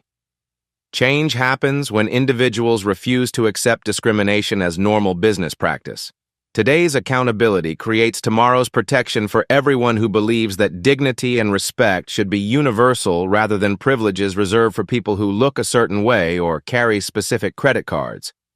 The words resonate beyond immediate legal and policy implications to capture the moral transformation that viral accountability can generate when combined with strategic advocacy and institutional resources. What began as one woman's shopping experience has become a catalyst for examining and reforming discriminatory practices that affect millions of customers who deserve equal treatment regardless of their appearance or perceived economic status. 6 months later, the Beverly Hills morning sun casts long shadows across Rodeo Drive as shoppers begin their daily pilgrimage to luxury boutiques that now operate under federal oversight and enhanced civil rights protections. The street looks identical to casual observers, but institutional changes implemented after the Gucci incident have transformed the customer experience in ways both visible and subtle. Diversity training certificates hang in employee break rooms. Customer service interactions are monitored by independent auditors, and complaint resolution systems ensure that discrimination reports receive immediate corporate attention.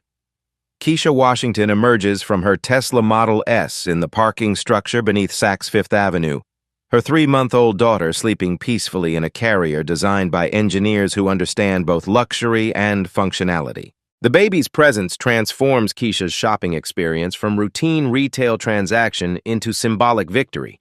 She now navigates these spaces as both successful customer and protective mother, her very presence representing the changes that her advocacy generated. The Saks customer service team recognizes her immediately, not from viral video infamy but from corporate diversity training materials that use her story as a case study in respectful customer engagement. Store manager Jennifer Kim approaches with professional warmth that appears genuine rather than performative, her greeting acknowledging Keisha's preferences and shopping history without excessive deference or artificial enthusiasm. "Mrs. Washington, welcome back. How can we assist you today?" Jennifer's tone carries the respect that should have been standard practice all along, but required federal intervention and corporate policy changes to become universal across luxury retail environments. "I'm looking for something elegant for the Children's Hospital Charity Gala next month," Keisha responds, her request carrying echoes of the shopping trip that triggered systematic change throughout the luxury retail industry. Something that accommodates nursing while maintaining professional appearance. The interaction proceeds smoothly without verification requirements, credit checks, or artificial barriers that once characterized discriminatory customer service. Jennifer escorts Keisha through the store while providing detailed information about designers, fabrics, and alteration timelines, her service exemplifying the respectful treatment that corporate training programs now mandate for all customers, regardless of appearance or perceived economic status.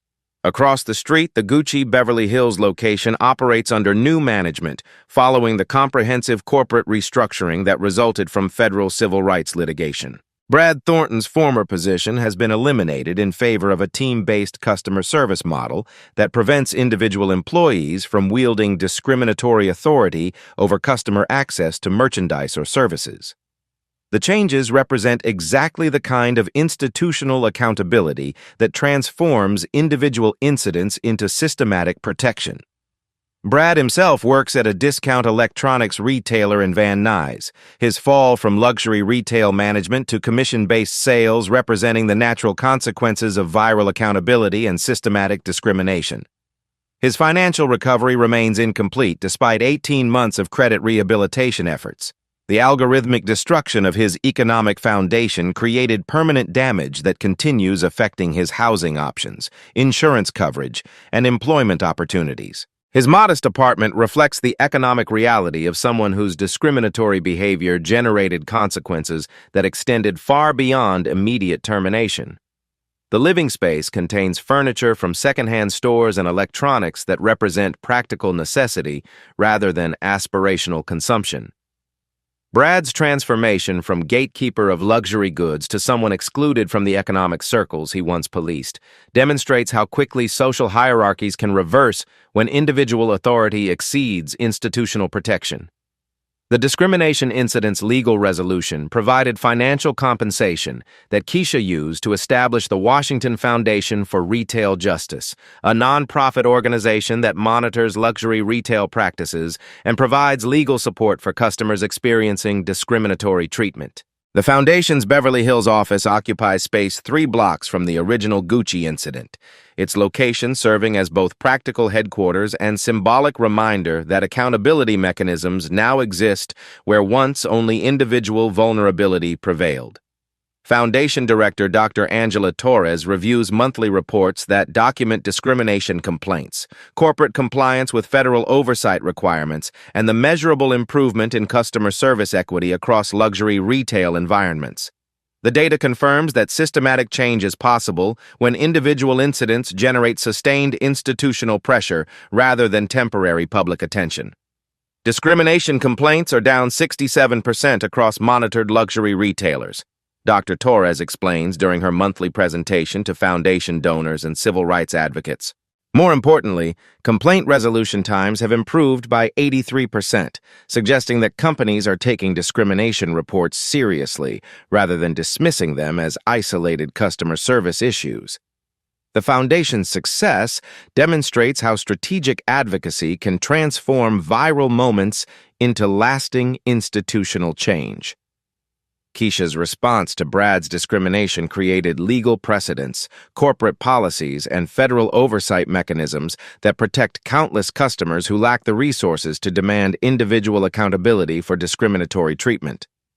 Marcus Washington continues operating his financial empire from the same Goldman Sachs Tower office where he orchestrated Brad's economic destruction, but his methods have evolved to focus on systematic rather than individual targets. His current project involves identifying luxury retailers with persistent discrimination patterns and creating economic pressure that encourages voluntary compliance with enhanced civil rights protections rather than waiting for viral incidents to force reactive changes. The couple's charitable activities now include annual galas that raise millions for organizations combating retail discrimination, educational inequality, and economic barriers that prevent equal access to quality goods and services. Their wealth, which once served primarily to insulate them from discrimination, now actively works to create systemic protection for others who face similar barriers based on race, gender, pregnancy status, or perceived economic position. This year's Children's Hospital Gala, scheduled for the Beverly Hills Hotel Ballroom where Keisha held her press conference, will feature entertainment by artists who publicly supported the retail justice movement and speeches by civil rights leaders who used the Gucci incident as a launching point for broader discrimination reform efforts. The event represents both charitable fundraising and continued advocacy for the institutional changes that transformed individual trauma into collective protection. The baby in Keisha's arms represents hope for a generation that will grow up in retail environments where discriminatory treatment triggers immediate accountability, rather than requiring viral videos and federal lawsuits to generate basic respect. Her daughter will shop in stores where customer service training emphasizes dignity and equality rather than social gatekeeping and economic discrimination. As Keisha completes her purchase and prepares to leave Saks Fifth Avenue, she pauses to examine the customer service charter displayed prominently near the entrance. The document outlines specific commitments to respectful treatment, complaint resolution procedures, and federal oversight compliance that resulted directly from her advocacy following Brad's assault. The institutional changes represent victory not just for her individual case, but for every future customer who will benefit from enhanced protection against discriminatory business practices. Walking toward her car while carrying both shopping bags and her sleeping daughter, Keisha embodies the transformation that viral accountability can generate when combined with strategic advocacy and institutional resources. Her shopping trip, routine now but revolutionary in its normalcy, demonstrates how individual courage can create systematic change that extends far beyond personal vindication to generate lasting protection for vulnerable populations. The morning sun continues rising over Beverly Hills, illuminating streets where luxury retail now operates under federal oversight and enhanced civil rights protections. The changes are subtle but profound. Discrimination still exists, but it no longer operates with institutional impunity or individual immunity from consequences. In corporate boardrooms, customer service training programs emphasize dignity and respect as business imperatives rather than optional courtesies. In legal offices, civil rights attorneys monitor retail practices with tools and precedents that make discrimination increasingly costly for businesses that prioritize exclusivity over equality. In government agencies, federal oversight mechanisms ensure that luxury retail environments provide equal access to all customers regardless of their appearance or perceived economic status. The new dawn represents not the end of discrimination, but the beginning of systematic accountability that makes prejudicial treatment increasingly difficult to justify or sustain. What began with one man's violent assertion of social hierarchy has evolved into institutional transformation that protects countless individuals who deserve dignity and respect as fundamental rights rather than privileges reserved for customers who conform to arbitrary demographic expectations. Brad Thornton's moment of discriminatory violence created ripple effects that continue expanding through legal precedents, corporate policies, and social expectations that demand equality in environments where exclusivity once provided cover for systematic prejudice. The changes ensure that future incidents will face immediate accountability rather than requiring viral videos and federal litigation to generate basic respect for civil rights and human dignity. The story of Keisha Washington and Brad Thornton demonstrates how individual courage, combined with strategic resources and systematic advocacy, can transform moments of injustice into lasting institutional change. Every shopping trip, every customer interaction, every moment when dignity is respected or violated contributes to the ongoing struggle for equality in spaces where economic privilege intersects with social prejudice. The new dawn continues rising, illuminating possibilities for a world where luxury and respect are not mutually exclusive, where customer service means serving all customers equally, and where the consequences of discrimination extend far beyond individual incidents to create systematic protection for everyone who believes that dignity should be universal rather than conditional. What do you think about this transformation from individual injustice to systematic change? Have you experienced discrimination in retail environments? Share your thoughts in the comments below, and don't forget to subscribe to Black Tales Stories for more stories about justice, accountability, and the power of standing up against discrimination. Like this video if you believe that everyone deserves respect, regardless of their appearance, and share it with someone who needs to hear this message of hope and systematic change. Your engagement helps spread awareness about retail justice and supports continued advocacy for equal treatment in all customer service environments.